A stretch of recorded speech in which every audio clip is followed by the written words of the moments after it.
Hello, everybody. This is The Home in the World by Rabindranath Tagore. Chapter 10, Nikhil's Story, Part 14. On returning home, I asked my master to come over. He shook his head gravely. "I see no good in this," said he, "this setting aside of conscience and putting the country in its place. All the sins of the country will now break out, hideous and unashamed. Who do you think could have... Well, don't ask me, but sin is rampant. Send them all away, right away from here. I have given them one more day. They will be leaving the day after tomorrow.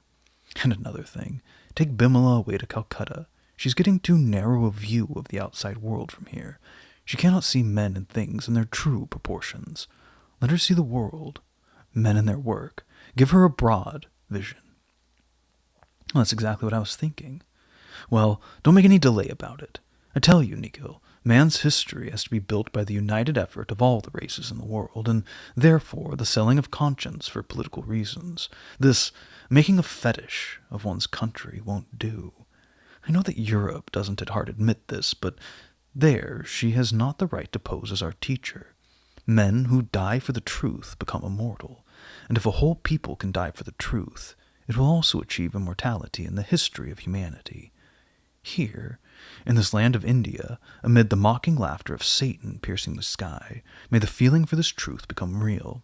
What a terrible epidemic of sin has been brought into our country from foreign lands." The whole day passed in the turmoil of investigation. I was tired out when I retired for the night. I left over sending my sister-in-law's money to the treasury till next morning. I woke from my sleep at dead of night. The room was dark.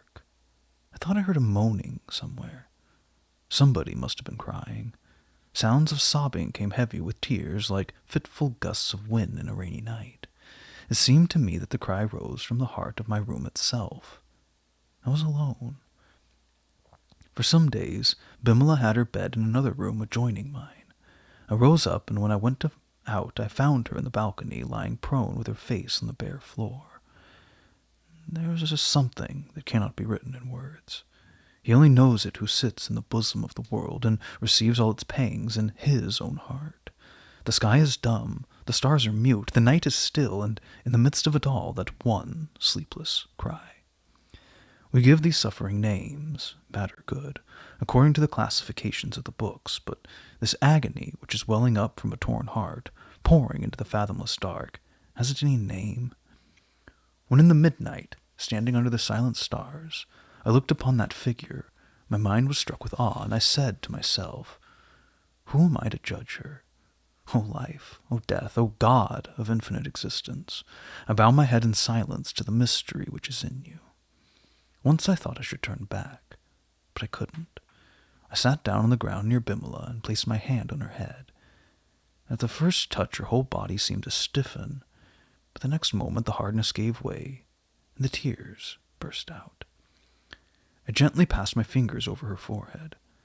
Suddenly her hands, groping for my feet, grasped them and drew them to herself, pressing them against her breast with such force that I thought her heart would break.